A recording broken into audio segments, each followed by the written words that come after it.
Grade 3 hamstring. Lordy. So, this is not new, by the way. In no way is this new. Sam Hubbard has had a grade 3 hamstring since the first day of training camp. Okay? It's not like this is a new injury. He's not out. He's still going to play. He's still going to play the whole entire season. He's just playing this season on a grade 3 hamstring.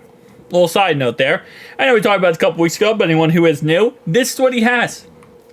So, he talked about the injury a little bit more in this article here. Kind of went more detail about his injury, about how last week, even though, yes, he was still hurt, he's still not 100%, he's still dealing with it. He was very happy that Coach Taylor let him play some offensive line snaps where he did come in at tight end, which was kind of funny. He said, I was excited. I've been bugging him for about 5 years. It feels right getting involved in the goal line offense. I'm excited to do it. Thanks, Zac, for the opportunity. It's been about 7 years. Holy crap.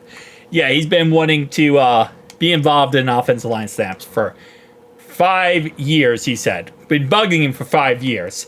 He hasn't been in the offensive line snap in any capacity in 7 years. So, yeah, he's finally got his opportunity. And to say he made the most of it, he made the most of it. But as he talks about a little bit up here, grade 3 hamstrings can linger for the whole season.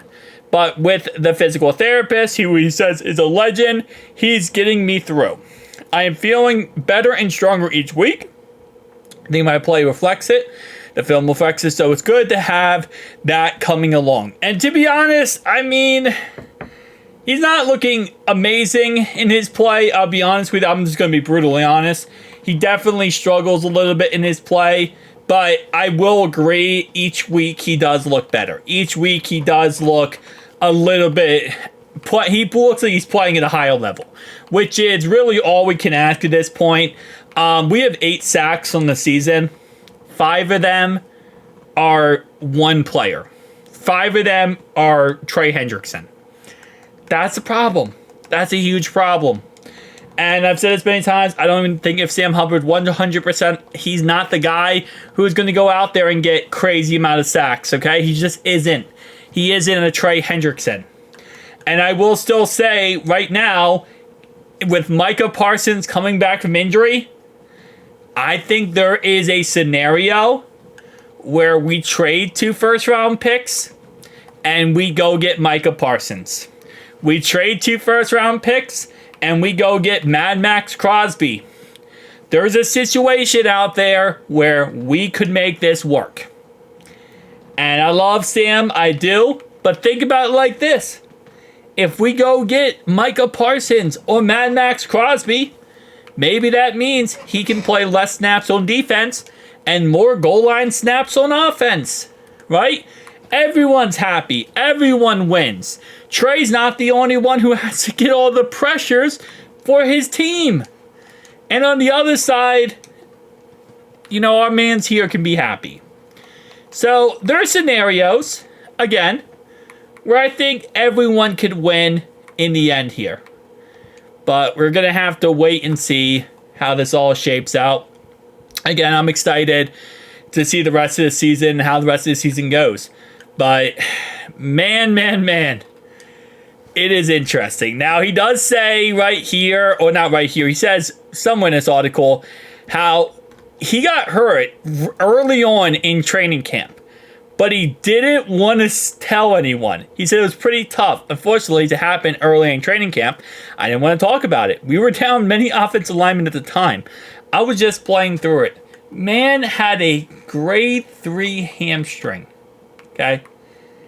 And didn't want to talk about it and tell anyone about it because we were already down a lot of players. And he didn't want to go out because we needed as much help as we could get. No matter what way you look at Sam Hubbard, right? And obviously Sam Hubbard's, again, he's not the best player of all time. He's not. He definitely is one of those guys where I feel like overall wise, he's good when you have other players around him and it makes it better. But no matter what way you look at him, right? Man, he is a team player. He is absolutely a team player. Like, man got some cojones on him. To say that, like, hey, listen, I'm going through this severe pain in my leg here, and I have severe problems, but I know even 10% of me, 20% of me, 30% of me is better than me not being out there with who we have out there right now. Like, that is called putting the team first and you and your health last. And some people will say, well, that's stupid. That's awful. You shouldn't do that because, you know, you could ruin yourself for a long time. Hey, I agree. You should always put yourself first. But when players do stuff like this, man, I got to give them a lot of props because that takes a lot. It takes a lot to play with an injury that bad and say, you know what, the team is better. Even if I have to go through pain, it's better for the team. Because there's not a lot of players like that in the NFL anymore. There's not.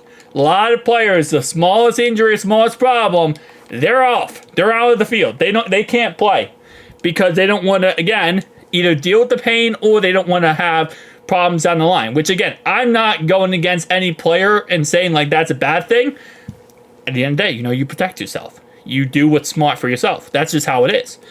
But that's an Ohio kid right there. That is Ohio born and raised right there. That is an Ohio mindset, baby. Right there. That's an Ohio mindset. You got the cojones to say, hey, I'm going through pain. I'm going to stick it up and deal with it. And I'm just going to keep grinding. God bless. You guys are watching. I'll see you guys in the next one. Peace.